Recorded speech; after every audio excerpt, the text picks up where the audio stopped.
Thank you.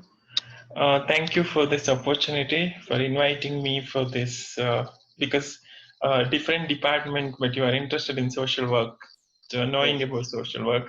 So that's quite interesting.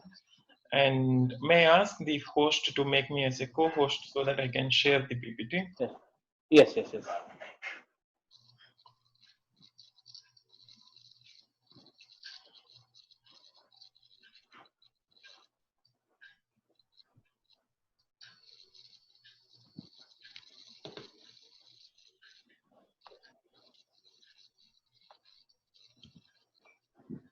No, it's not done. No, but you can, sir. Orally, you just can. Okay. You mean there is no need of PPT? You can send it to sir later to my email address. I will distribute to our scholars and other Okay. academicians. Okay. No problem. So my topic is about potentialities of social work in just a minute. South Asian societies. Yeah, Uh, South Asian Dr. societies. Rajendra, Yes. if you want to share your screen and Huh. present your PPT, then you can do it. Yeah. So Can you make me as a co-host? yeah, absolutely. Yes. Yes. Yes. Yes. Yeah. Yes. Yes. Yes. Okay, Yes. okay, Yeah. okay.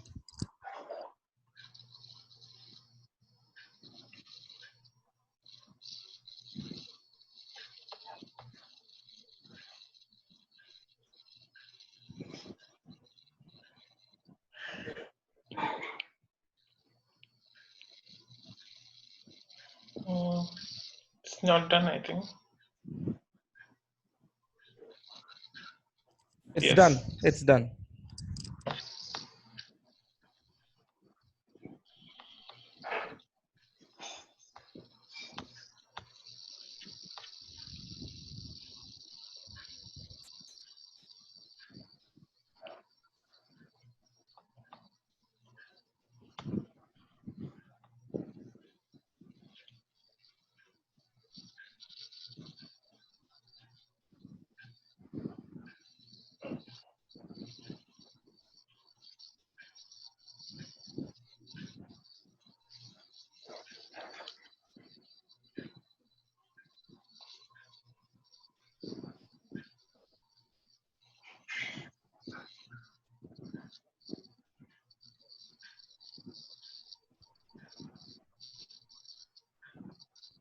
Yes.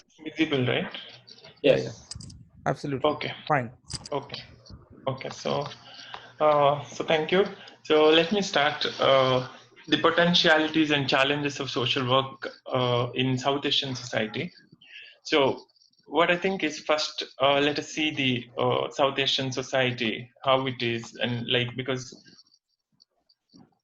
why, how social work is important in South Asian society, or how South Asian society is giving a scope for social work programs, and how many programs we have. So let me try to focus on that. So globalization, which is almost affected every society, has played a major role in transformation of the world societies. And it's not, of course, South Asian societies are not different from that. And also every society having different orders, diverse population, culture, conditions, and resources that faces challenges of inclusion, exclusion, inequality, marginalization, and injustice. So if we see Indian society, any South Asian society, we face these problems bit more than whatever the Western countries face. And also imbalance and uh, imbalance in resources and availability of resources within these countries is making it quite difficult for these countries to deal with the problems whatever they face, and of course making human life quite different. And also uh, inclusion and exclusion, inequality, which we see more in South Asian countries. And also, the South Asian countries, for example, are predominantly facing developmental challenges, like no longer encountered by the more developed or Western countries. If we see poverty, which is more in South Asia, and like we have countries like India, Bangladesh, Sri Lanka. Sri Lanka has done a lot of improvement in poverty, but if you look at Afghanistan and Nepal, we see poorest countries in the South Asian region. So this is where actually South Asian countries encounter many problems, developmental issues. And also the South Asian society countries are unique in their administrative structure, civil liberties and civil rights. Of course, each country has its own uniqueness. Like India, we have our own uniqueness. If you look at Nepal, it has its own uniqueness. Bhutan is another unique country. Of course, they have many different systems which are entirely different from other countries. And of course, government literally plays the role of a welfare provider in all these countries. And state also acts as the protector and upholder of the human rights of the citizens in this country. And also South Asia is the region for vast diversity with combination of mountains, deserts, and a lot of other tropical changes which we see, or features which we see in the South Asian countries.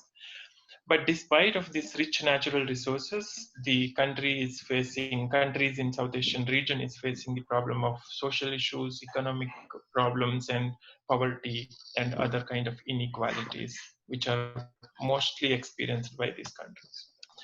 And I have just given a small profile of each country, and then I'll compare it. Like I'll go back and see why we need social work in these countries.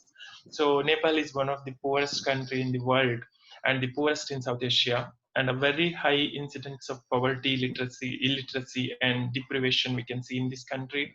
And also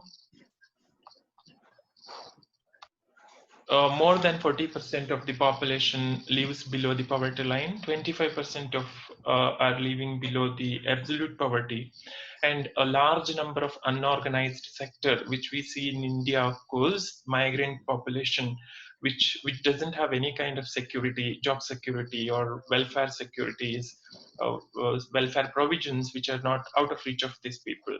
And also urban-rural divide, which we can see in this country, as we can see it in India. Urban population is enjoying most of the resources, whereas rural population is behind, not given so many facilities. And also there is a lot of social instability, which we can see in Nepal. And Afghanistan, armed conflict is one of the major issue in this country. And of course, 2017 onwards, it is like there is a whole lot of causing human number of civilian casualties in this country because of armed conflict. And also social and economic development of Afghanistan is affected last 36 years, of course, because of war, conflict, invasions, and occupations. And also women and child rights or girls rights are long way to go. There is improvements are happening, but of course there is no much rights given to this category of the population of the country. And arbitrary detention, torture, and discrimination practices are very commonly seen, and freedom of expression is not reached to the people. Of course, there is a whole lot of detention which happens because of these reasons. And also, since 2002, significant social progress has been made, especially in education, health, and communication.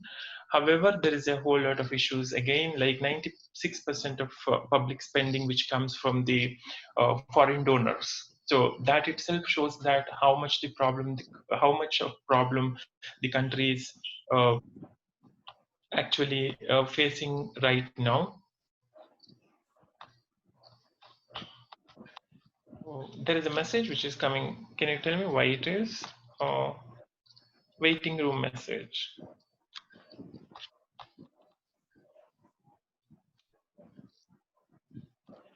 It's okay. Yeah. So India, if you look at our own country, like among the fastest growing economy in the world since mid 1980s, we have done so much of progress in economy. Of course, two gained, or we call it as elephant. China and India are the growing economy of the Asia.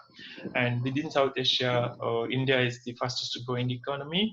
However, the country has failed to translate this growth into the poverty reduction. Because if we look at the poverty rate in India, of course, the development, whatever we achieved in economic growth, is not completely transferred to the poverty reduction or bringing out of bringing poor people out of poverty.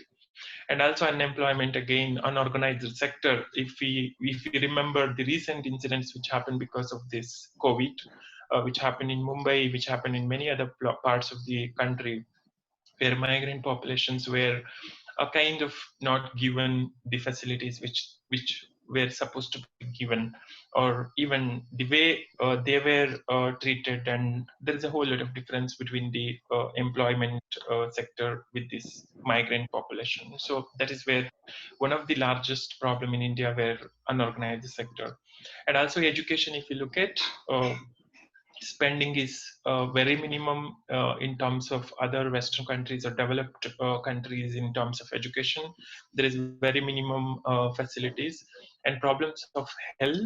Spending by the government for the health is very, very minimum. The rate of infection or the rate of problems we see, health related issues, if we see in India, elderly population is growing.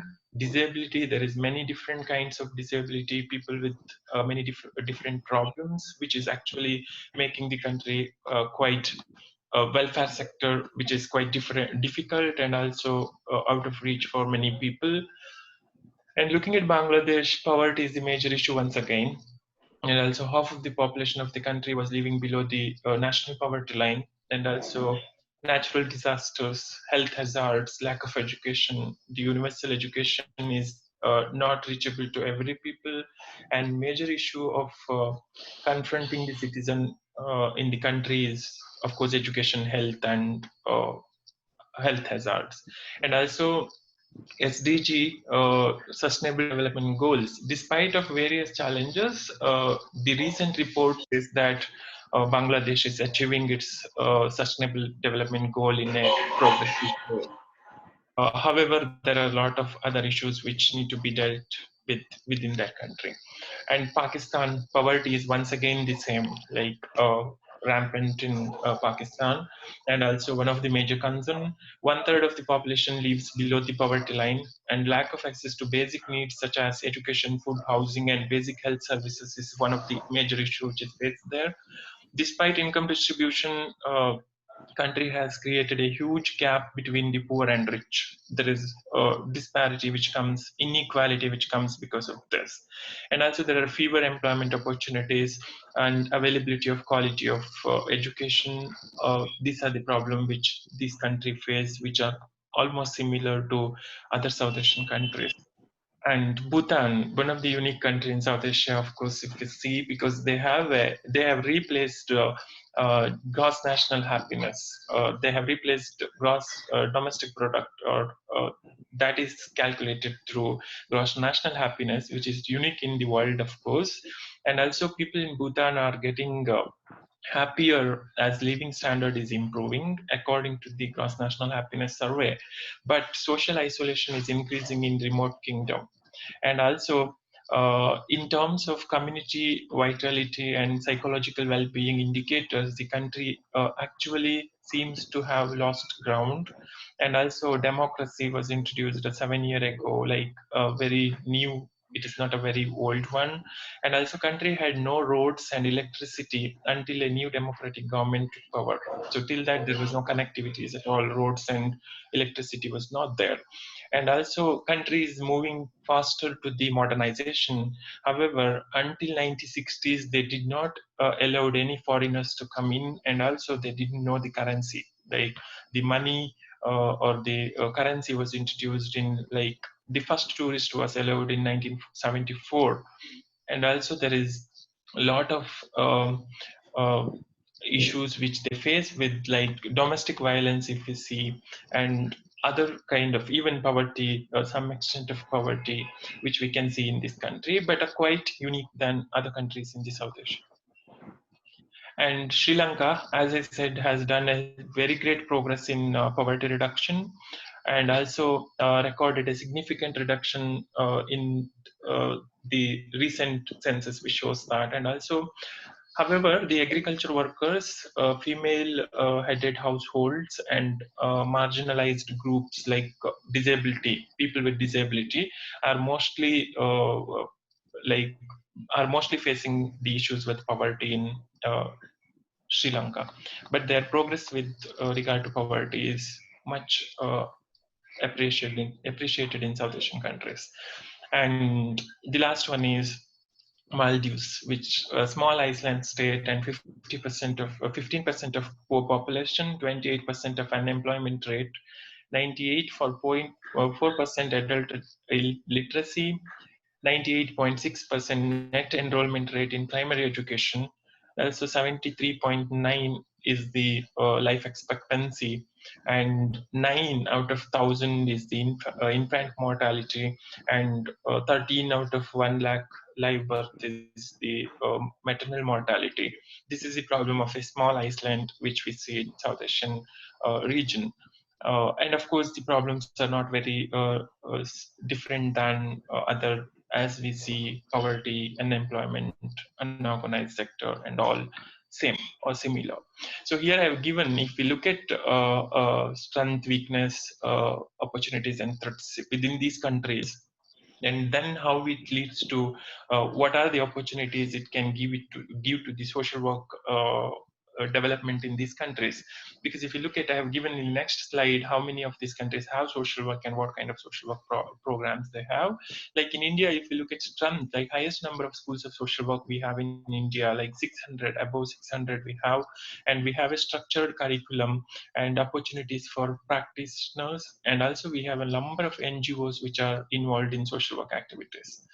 And weaknesses, if you look at the lack of state support, social work is not a state recognized profession in India. We don't have a council for recognizing the courses or profession, and also there is a whole lot of diversity within the school.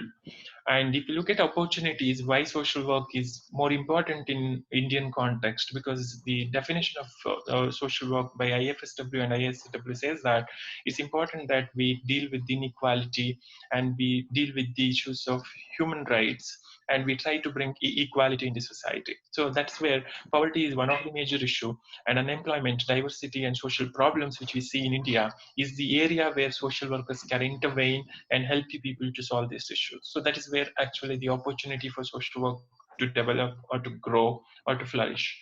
And also threat, if we see that the growing disparity, lack of unity, and within the education system and the schools of social work, because which is creating a whole lot of issue within the country for the purpose. If we look at uh, the issues of council bringing in a council, issues of diversity, issues of lack of standard and state support, all this because of this growing disparity between the education institutions and educators and practitioners. So that need to be dealt first.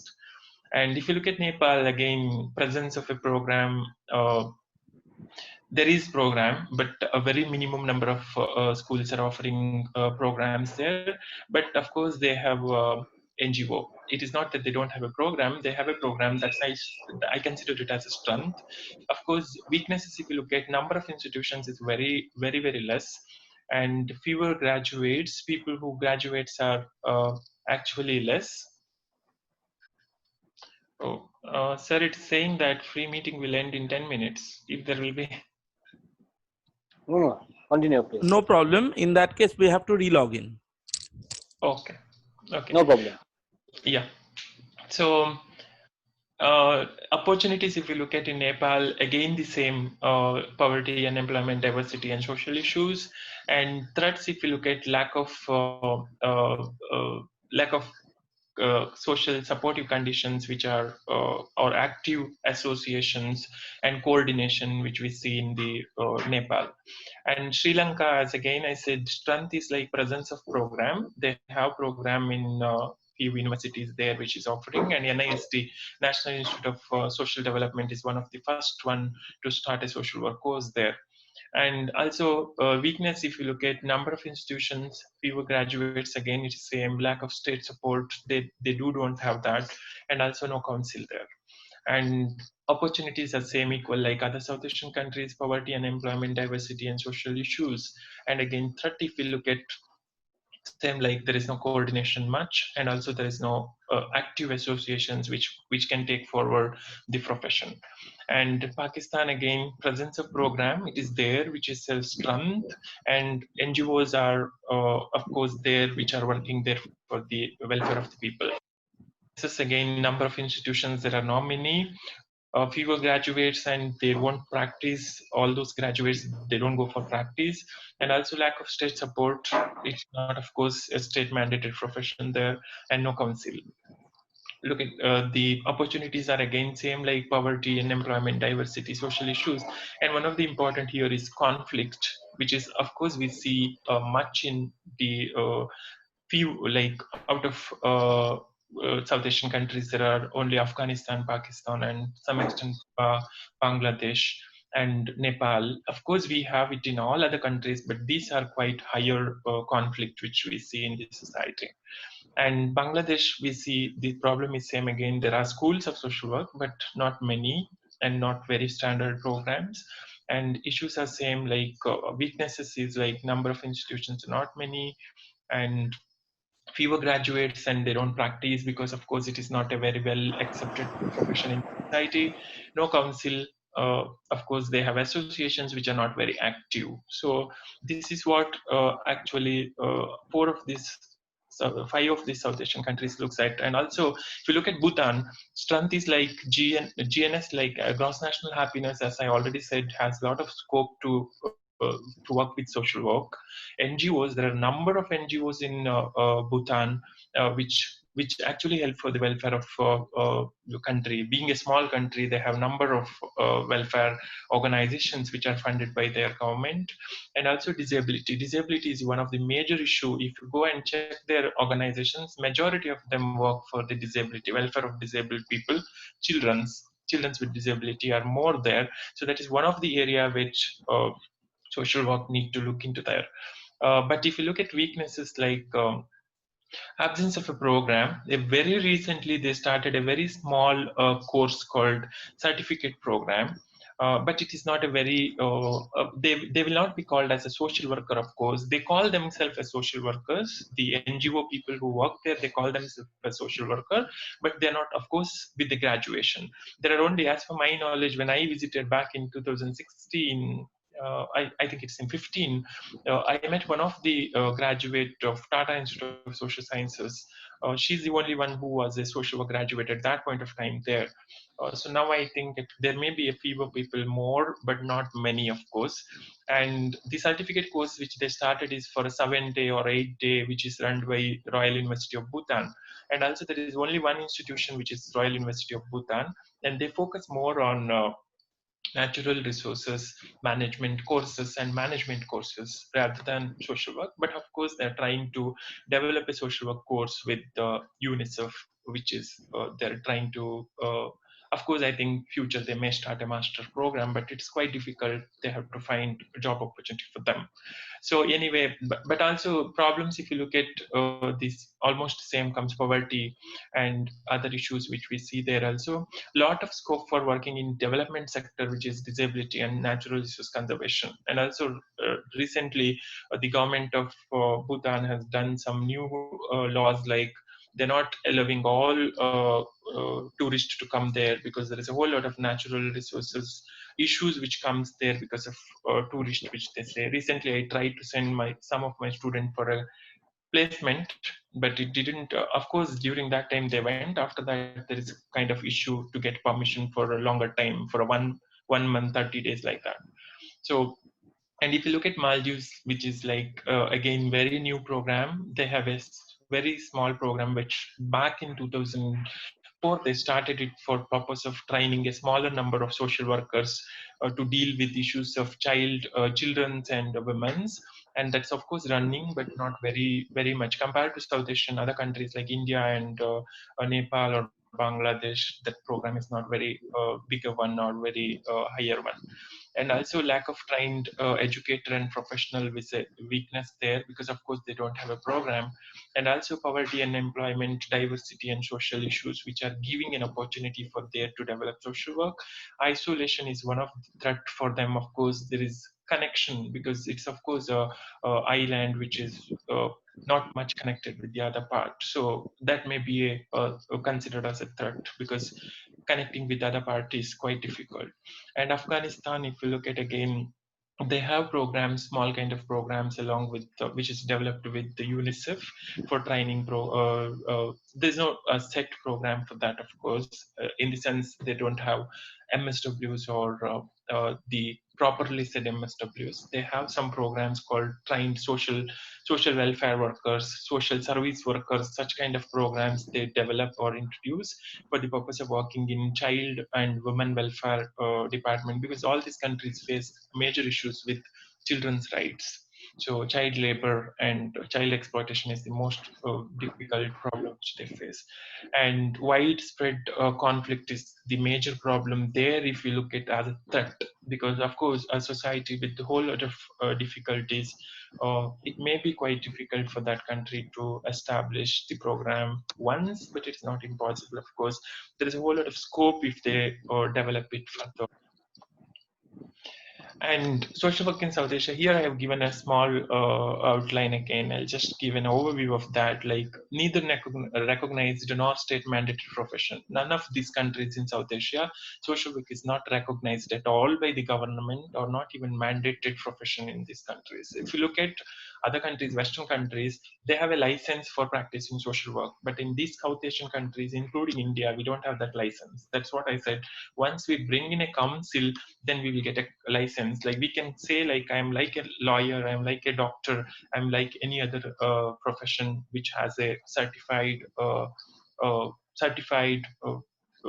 qualification for practicing. Now in India, almost everybody calls themselves as a social worker. And also, no well-established educational programs.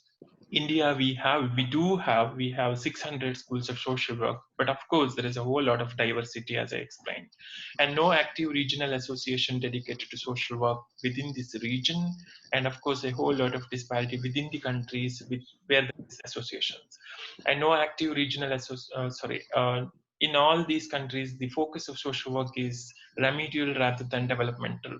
We focus much on mental health aspects of programs, or it's a curative one rather than a development focused one or community focused one, which is actually need a shift there. And also, Western influence, ideology, and theories all are brought from Western. We are, of course, struggling for a indigenous development of our own social work in all these countries, and indigenization efforts are underway. And also, there is a lack of trained educators in. Of course, we have some in India, but all other countries we have a lot of other issues with trained social workers, and also. No professional recognition, as I said in the beginning itself, and also deeply rooted in charity. All these countries, social work is considered as charity-based profession, rather than looking it as a profession like any other. So charity, in the sense, it's your duty to do that, so you have to do it. So that kind of a problem issue which we have. And also, scope for social work, as I explained it in the earlier slides, we have all these areas which have a larger scope for social work to practice. And to conclude with my thoughts, what I say is that